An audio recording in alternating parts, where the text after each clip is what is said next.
Hey guys, welcome to I Hope This Helps. Today we're joined by Mike Giunta, firefighter, business owner, and community leader. From running high volume corporate cafeterias to leading one of New Jersey's largest fire departments and launching a nonprofit with Guy Fieri. Michael's story is one of service, leadership, and impact. Mike, thanks for coming. Please tell us a little bit about yourself. Wow, where do I start? It's what an amazing story. I'm starting to think about it. The other night I was reflecting with another friend of mine on how far I've come, and it dates back to like in high school. Like you're trying to determine what you want to do in life, and I didn't have a direction. I really didn't, man. I graduated high school, didn't really like where I lived, so we had a family business in the city of Newark. And that was back in 1985, man. I know I don't look it, but I'm 60 years old, bro. No, you definitely don't look it, buddy. And I've been out with you. You have more energy than I do, so. I think that's the ADHD in me, but, and I'm kind of like really excited about it, about telling my story here. So in 85, I move up here and we have a family business, which is a towing service, I'm always looking at like, how can I grow, and still today, I'm still growing. 1985, I get all my friends together. We start driving tow trucks together. I do that for quite a bit, and then something just hits me. I'm paying about $2,000 a month for health insurance for me and my son. Don't have no 401k. Don't even know nothing about that. Don't have no retirement. So a friend of mine says, let's take the fireman test. And I'm like, fireman? Nah. And it's ironic because my uncle retired from the Newark Fire Department as the union president. Really? It's crazy, man. Like, as I think back, he came out in 1956. And he always told me, my Uncle Tom Caffrey, and ironically, his son opened up a bar down in Forked River, Caffrey's. Okay. Right? Yeah. So in the restaurant business, and I'll get to that later on. But the funny part is, took the test, never really wanted to be a fireman. Took the test, and 5 years later, lo and behold, I'm a fireman. I kept the towing business going. Became the fireman. Did pretty good with that. I ended up in one of the busiest companies in the city. Did that for a while, learned the job, and being in the city of Newark and owning a towing business, it had a lot to do with politics, right? So early on, I got involved in politics because we wanted to have a part of the city contract. We seen Denty Brothers and C&J Towing and all those Taggart's Towing and all those big towing companies, and I had high aspirations to have a towing contract, right? So I get involved in that. I get a friend of mine just out of law school, and we take on the city of Newark, right? Think about that, man. Okay. Think about, So what year is this roughly? 1986, 87. Okay. I'm 19, 20 years old. And this is when you're taking on the city of I'm Newark. taking on the city of Newark, right? So it's funny how as we're younger, the ball's on us. Yes. Right? But it suited you, so Right. go on. Wet behind the ears, and if you look back in 1987, somewhere around there, if there was a lot of corruption, in the towing business, and a couple councilmen went to jail over it, So lo and behold, we fought it for like 3 years. Didn't end up with a contract. I was in the paper a couple times, and I remember the Star Ledger. I went to William Street and Broad Street and went for an interview. I'm 19, 20 years old. I don't know nothing about nothing, right? And he's up there, and they put me in the paper, and the heading was Mike Giunta. He's Batman taking on Gotham City, right? And I always remember that. What a You know what I title. mean? Because the towing bit, it was really political. The towing, Lo and behold, didn't end up with a towing contract, towing the stolen cars or anything but we did end up with towing all city vehicles, right? Okay. So I guess they gave me a little contract to shut me up. Hey kid, you did okay.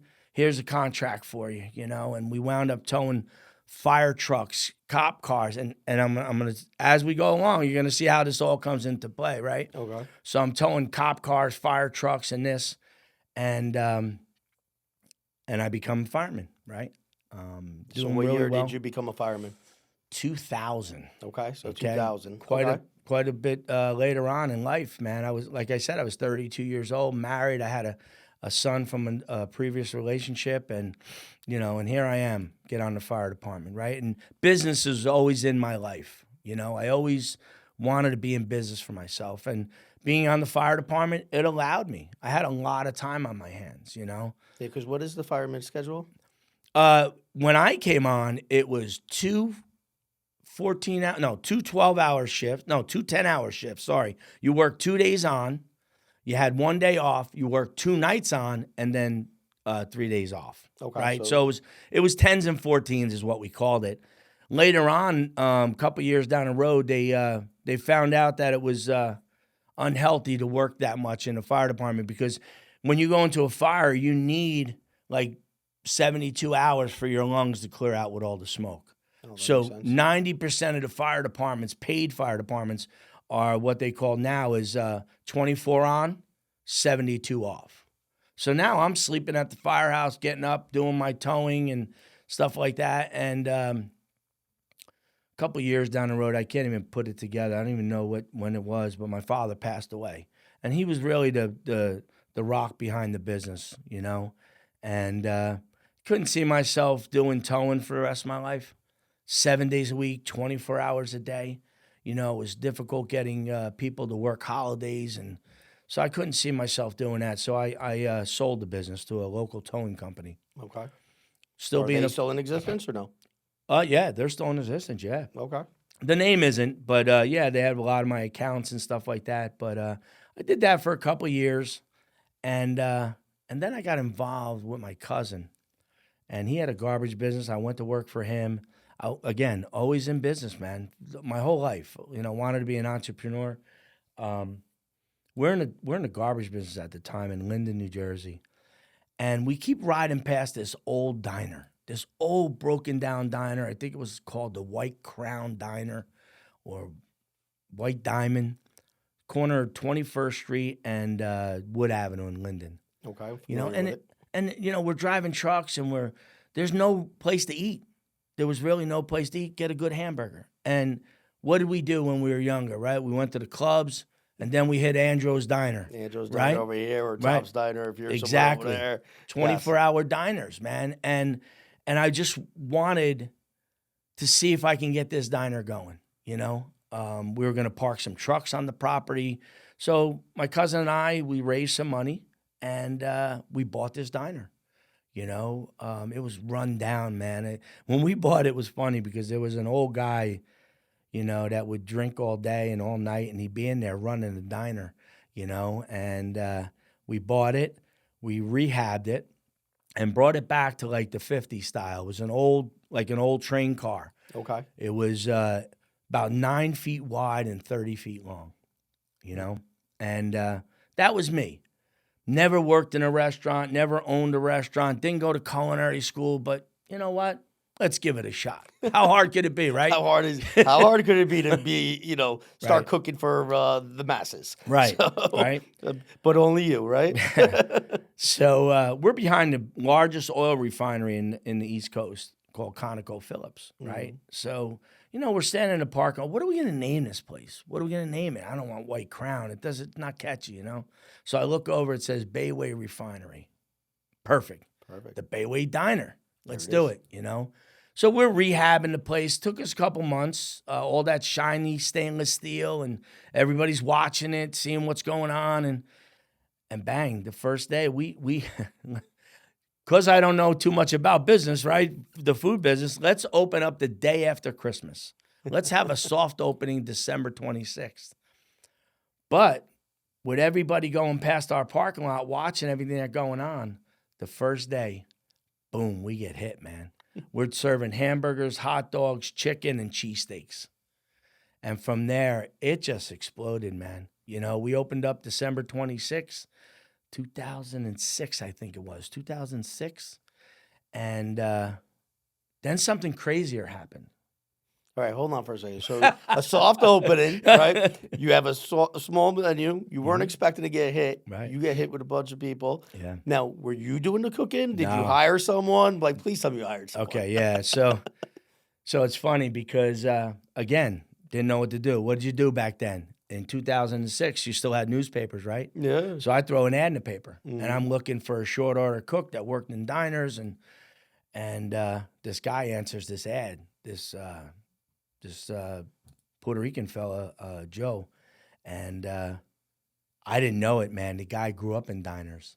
His father owned a diner, and he grew up in making, all this short order cook, hamburgers, hot dogs, soups. And this guy was like a genius, man, a real genius. Hired him, went to work, and I'm telling you, he made some really good stuff from scratch. And we'll get into that, you know what I mean? But yeah, I just put some ads in the paper. He came in.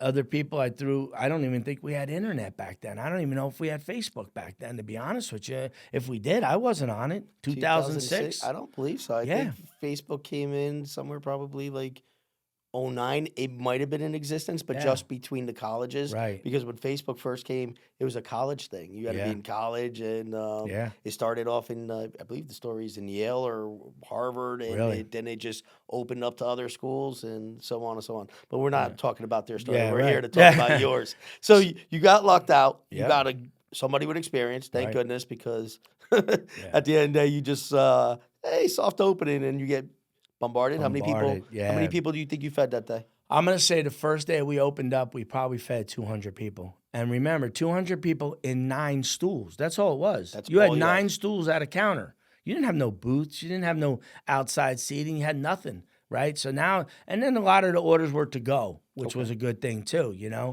So it just starts going, man. We just kept growing and growing. And then I get this crazy phone call, right? You get all these calls, and this guy's talking to me on the phone, and he's telling me that, we're thinking about doing a diner show. I'm like, yeah, whatever, man. How much is this going to cost me? Because now I'm new. Don't know nothing about advertising. Don't know nothing about, getting my name out there. I just opened this diner up, and here we are, Bayway Diner. Who knew 20 years later, it was going to be like a household name in Linden, New Jersey, Elizabeth. Everybody knows the Bayway Diner. So that phone call led into another phone call, and then it led into, we're coming to your place, and we're going to film your place. And I'm like, all right, how much is it going to cost me? Because I'm a new businessman. I don't have much money. So, no, it's not going to cost you nothing. I said, what? What are you talking about? Yeah, we're thinking about doing this show called Diners, Drive-Ins, and Dives. I'm like, what? Had no clue what it was about. I don't know if it was, I think it was April of 06. Please don't quote me on that because it's a fog right now. Yeah, of course. Yeah. April of 06. Now remember, we opened up December 05. I'm open 6 months. And they show up in the parking lot, and it's a producer, it's a sound guy, and a camera guy, and this black town car pulls up. And I'm like, what's going on here, man, So now you think you're getting like punked or something? Yeah, I didn't know what was going on, right? I'm still, and I'm like, is this real or is not real, right? Door opens up, and there's this dude with shorts, flip-flops, and white spiked hair. I'm like, what's this? We're Jersey, we're diners. This guy looks like he's a surfer from California. What's he know about diners? And lo and behold, it was Guy Fieri. And here we are 20 years later, and him and I are the best of friends. I was the original pilot show to see if the Food Network was going to kick this show off, And I think we shot in April. Then they did a couple more episodes at different places. And November, I had a watch party, and it aired on Food Network. And it's crazy since then, man. It's crazy. It's just nuts. Like, just a phone call, and us being from Jersey, we're skeptical about everything. Right. They showed up and like, what the heck is this? Yeah. We were looking at it like we still don't believe it. Yeah. And then the next thing you know is you got Guy Yeah. one of the most, talented restaurant owners in the country, Yeah. meeting for the first time, and Yeah. all these years later, you guys are like best friends Yeah. because you basically kicked off this show together, and it was like a pilot, correct? Right. Absolutely. Yeah. And We you didn't know did. if it was going to take. We You didn't know. you must have killed it there for him. That Yeah. obviously, like, he was grateful and always remembered. Everybody remembers their first, right? Right. Exactly. Exactly right. And that's, anywhere we go. Now listen, we could sit here for 3 hours and talk about it. All my adventures with Guy Fieri. Mm. You know what I mean? Anywhere he goes, he'll call me. He'll call me one day. This was crazy. And this happened about 5 years ago. He's like, calls me up on the phone. It's in the middle of the day, 3:00. I think I'm driving home. He goes, pull over, man, pull over. I said, what do you mean pull over? What's that mean? And I pull over. He says, I'm going to call you right back on FaceTime. Calls me back, and he's doing a show in the Midwest somewhere. And he finds this bald guy that's the owner of a diner, and he puts me on the show on FaceTime. He's like, look, this is your Gangle Doppler, Doppelganger. whatever. He said, this is your brother, bro, from the Midwest, and and I aired on the show. It's hysterical. like, I'm like, what the, and I'm going to tell you another story, right? We're traveling all over the East Coast. This was after the pilot, after the Food Network took, and he says he got tired right in the beginning, riding around in a van, pulling the Camaro. Like it was low budget, man, Yeah, of course, yeah. And he's riding around in a van with a camera crew and with a trailer with the Camaro on there, and he's like, man, I can't do this. He says, Giunta, get on a plane, and he called me Mikey G. Mikey G, get on a plane and fly up to Portland, Maine. I'm like, what? Yeah, take it one way, and we're going to rent a car. Me and you are going to drive down the East Coast, And we did that, man. And we shot all the diners, and this was early on. And I remember him falling asleep and waking up. He goes, now I trust you because you were driving, and I fell asleep, and we're going to be friends for life. And I'm telling you, as we go through this podcast, I'm going to tell you a bunch of stories about Guy Fieri. You know what I mean? I got nothing bad to say about that guy. But let's move on a little bit with the diner. So the diner evolves. Wait, hold on. Let's get base here, and we'll definitely. I want to hear all about Guy. Right. I don't know him personally, but Right. every show I've seen, or every restaurant I've been in of Yeah. his, and amazing food. Yeah. I still wonder how he got this like cheesecake with pretzel and chips on it, and Yeah. I looked at it like this is the weirdest thing, and it's so delicious. Yeah. Yeah. But now you air. Now, what did that do to your business then? Man, let me tell you. So we air, and it was bonkers after that. I'm going to say about a month after it aired, we're doing 450 covers in 9 stools a day. Wow. Okay. I load that place up. Now, remember, 8 wide, 30 long, has a basement. I have 6 people working in that diner behind the counter. And if you go to the episode, you YouTube Bayway Diner in Linden, New Jersey, you're going to see what I'm talking about. Oh, yeah, no, I saw the episode. He's like, white. He's like, you said, what? White? Yeah, white. And he's like, I'm a foot away from you. How are we messing this up? Yeah, right. And that's what it was about. So I had to put up a tent. Mhm. I put up a tent outside, put some heaters in the tent for the winter. I had seating for 24 outside. Okay. So now I got 3 waitresses in the diner. I got a chef, a prep guy, and someone in the basement. You know what I mean? And it was just bonkers, man.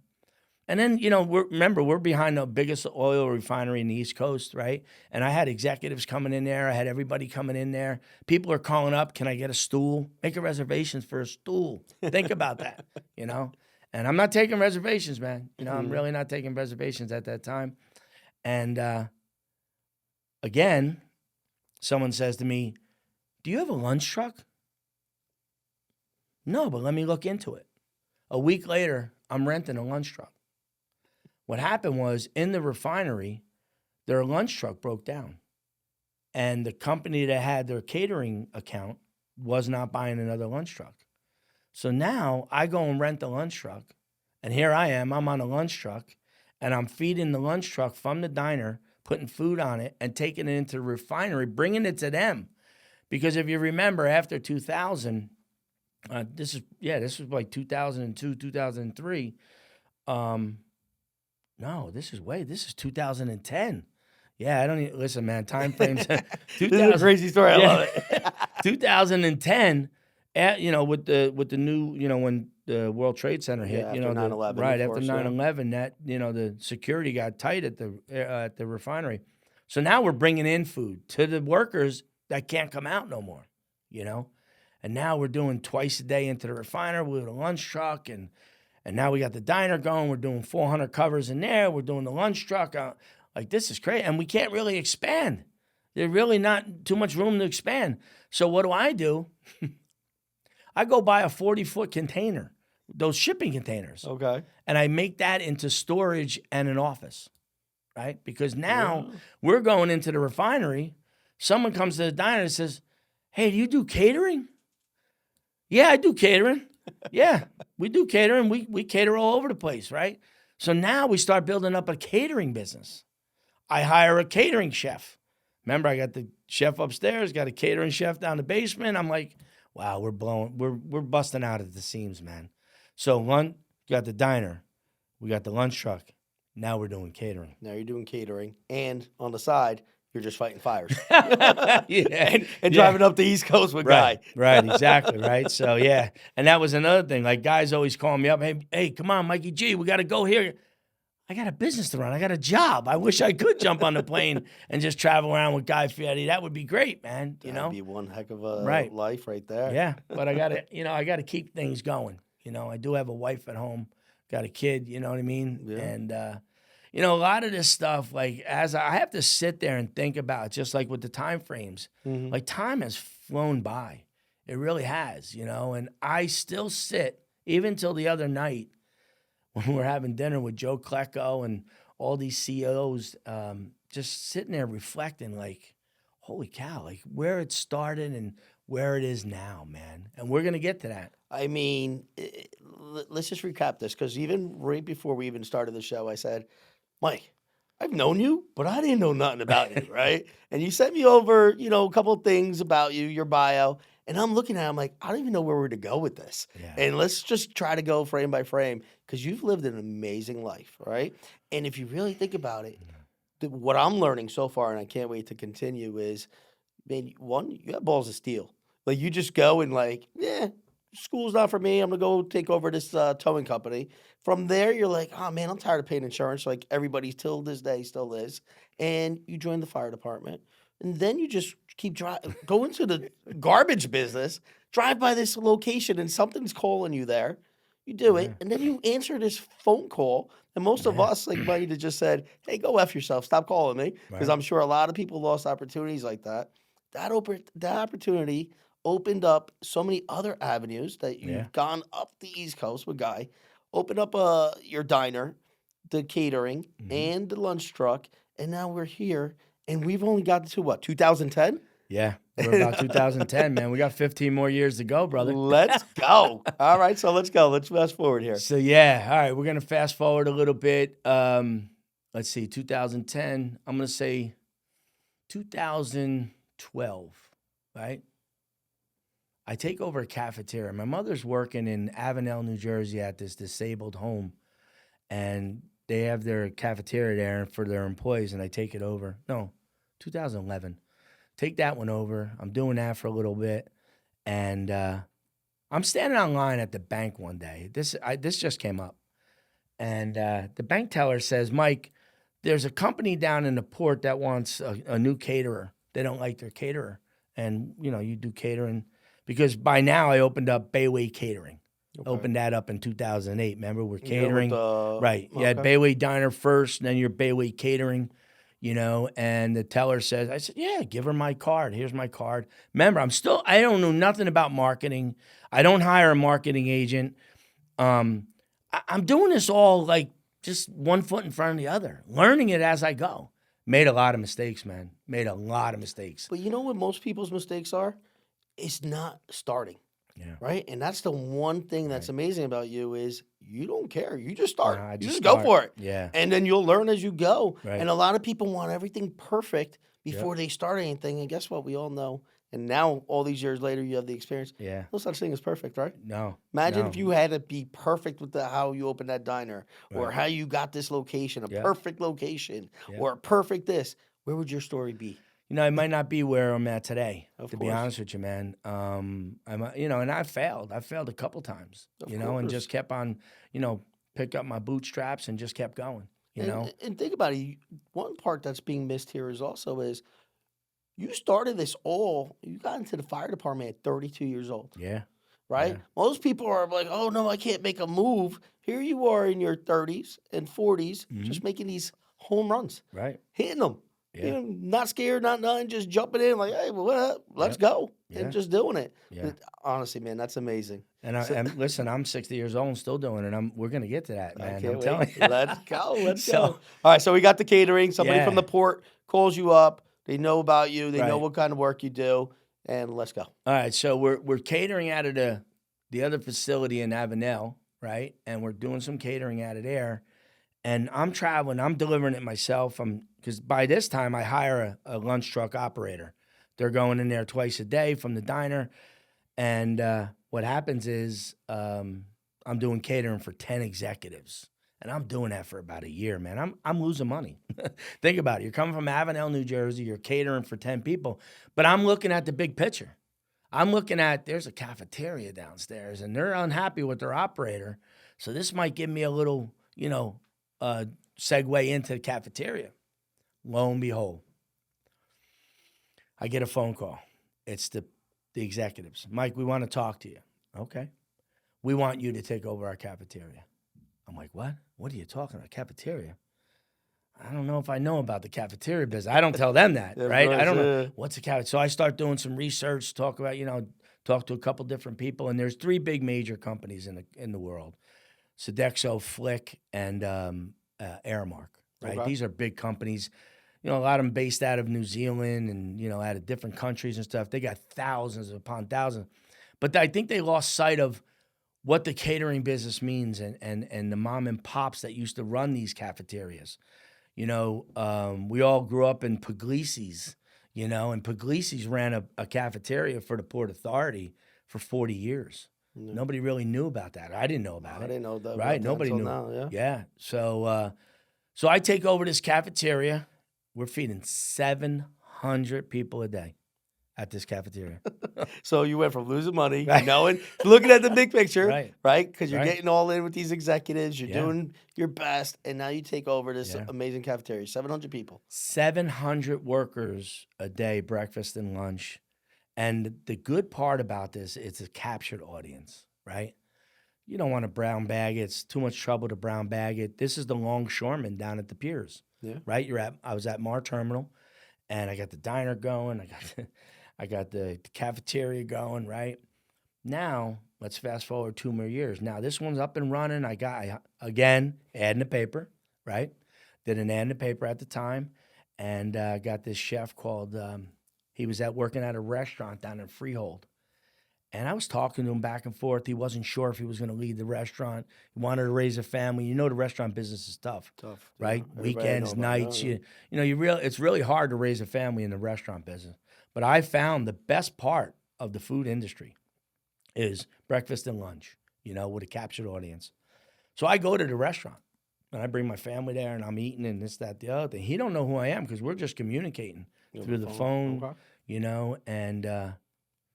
and he left that restaurant, man. He left that restaurant, and he's still with me today. Wow. He's one of my head chefs. He graduated from CIA, Culinary Institute of America. Mm-hmm. He's still down at Mar Terminal running my location. He's a chef manager. And let's fast forward 2 more years. I think I'm going to have to start doing the 2-year thing, So we're at Mar Terminal. We got the diner. I got the cafeteria at Avenel. So now I'm jumping around all 3 places. Thank God they're all within 10 miles from each other. I'm managing all that. The state shuts down the cafeteria, shut it down at Avenel. They shut down the home for the disabled. Okay. Yes, they shut that down. And now I got the diner and Mar Terminal. And I think it's 2013. Phillips 66 comes up for bid, their cafeteria. Wow. Oh my God. Now remember, I'm already doing their catering. No. I'm already doing their The lunch truck. lunch truck. Yeah. There, thank you. And most of their employees are coming to my diner. Why not? Why not? Let's do it. Why not? It's not like you didn't have experience anymore. right. You already just gained your Right. experience. Go ahead. Now I just got to hire some people. And I'm going to tell you right now, if it wasn't for my staff, the people that I have, and I still have them people today, 10 and 15 years later, I still have the same people through COVID. And if it wasn't for them getting up at 4 o'clock every morning and doing this 5 days a week, I don't know where I'd be today. Of course. You have to have the knowledge to know that your employers are the most important part of your business. Because when you put yourself first and you think that you can do whatever they do, for me, I couldn't do what they do. Yeah. Get up 4 o'clock every day, 5 days a week, and go there and stand on your feet and cook. Because now I wind up with the contract at Phillips 66.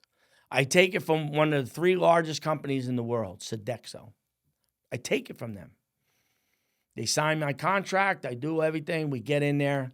Now I'm 25 employees.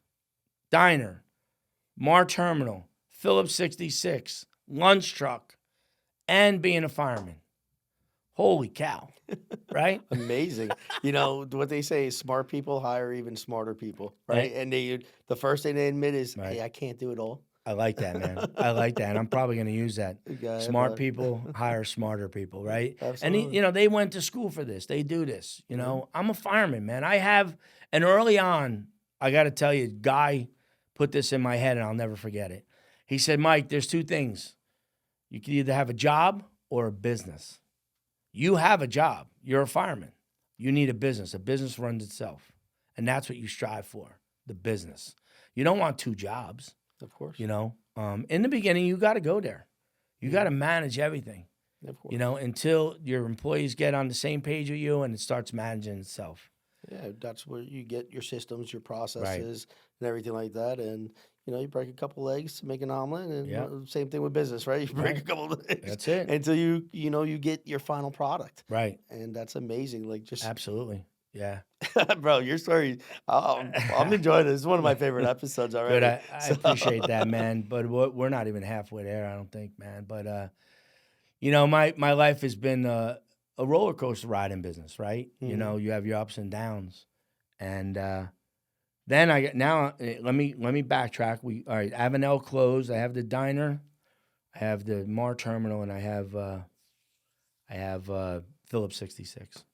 Something's got to give, Remember I told you I was partners with my cousin in the diner. Mhm. And the diner was just, it outgrew itself. Here I am doing catering.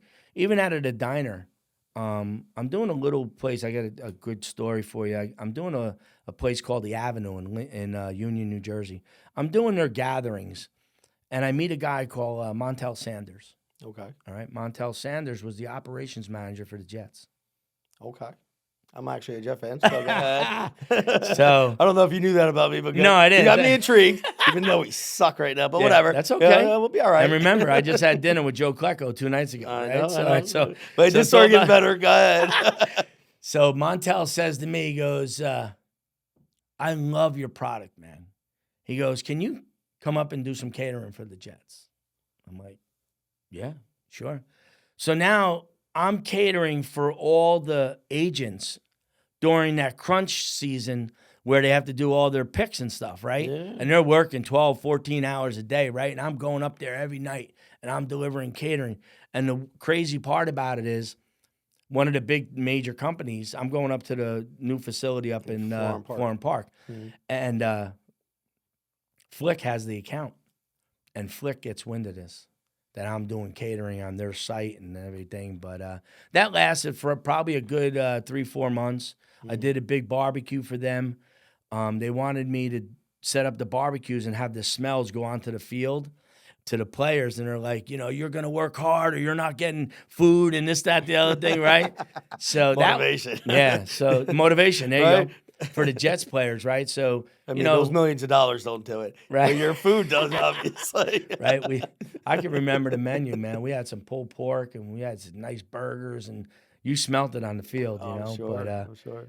lo and behold, that was my last job for the Jets. Flick kind of, they didn't like me up there catering because what happens, right? I go in there and all of a sudden I got the account, right? Of course, the food, right? Remember what I talked about? Mom and pops today, they know what the word caterer means. You know, you cater to your audience no matter what it is. And I think the big companies forgot about that. That's just a numbers game for them, you know? So here we are. Remember, we got the diner, we got Phillips 66, and we have Moore Terminal. And I find out about this contract, this bid that comes out. So I'm always watching, you know? And the government bid comes out. Yeah. That's what I'm shaking my head too, right? Yeah. All right. Like, all right. What else can I get myself into? Let me try this. Yeah, most people would have just sat on their laurels with the diner, you know, and they're like, oh, I got a good gig. Yeah. I love this. Keep going. So we fill out the paperwork for this cafeteria in Brooklyn. So it's not even Jersey. No. Now you. Yeah, I'm going to venture out a little bit. You're going to venture out a bit. All right, because traffic to go to Brooklyn isn't difficult, but go ahead. So I bid on this thing in Brooklyn, the Thorogood Marshall building at the bottom of the Brooklyn Bridge. And lo and behold, I get the contract. So I win the bid. And now my name's really getting out there, right? Bayway Catering, doing a great job. I take one of my chefs that I had, one of my sous chefs. I say, listen, I'm going to send you over to Brooklyn. You know, I'm going to pay your tolls. I'm going to do this. I'm going to do that. And if this really works out, because you and your wife were hard workers, both of them worked for me at the time, I'm going to give you this location, right? You're going to give me my investment, and I'm going to give it to you, you know? And it worked out. And then from Brooklyn, I wind up getting the federal building in Newark. Now I'm in Newark. Okay. Right? And they hear about me, so I'm doing that one. They asked me to do New York, but I turned it down. It was too much. Okay. You know, now it's too much. Yeah, now it's too much, right? So I got all these locations, and I'm like, wait a minute, I got it, because I really believe that, you know, by myself, if I kept taking these locations on, I was going to fall on my face. Okay. I was smart enough to know, and I didn't have anybody really with me. You know, it was me, Fireman, Diner, Mar Terminal, Phillips 66, Brooklyn, 5 locations. Yeah. You know, I'm at my peak. Tried a couple times to bring people in with me, right? But they didn't have the same ideology as I did. Okay. You know what I'm saying? They were all about the money. My philosophy is I'd like to make a little bit of money for a long time. I'm with you. You know, that's it. I mean, a little small piece that's of the it. pie is greater than, you know. Plenty enough to go around. Absolutely. Right? So, you know, at the 5th one, and they want me to take over New York, I tell them no. I sell Brooklyn to my chef. Now I just have Newark, and it's manageable, right? I have the federal building in Newark. I have Mar Terminal, and I have Linden. That's in a 10-mile radius. You could do that, right? You could do that by yourself and be a fireman, right? Thank God for that 24-hour shift, you know, and 3 days off, you know. It worked out real well. It really did. And I recommend today anybody going to be a fireman, greatest career you could ever want, most rewarding.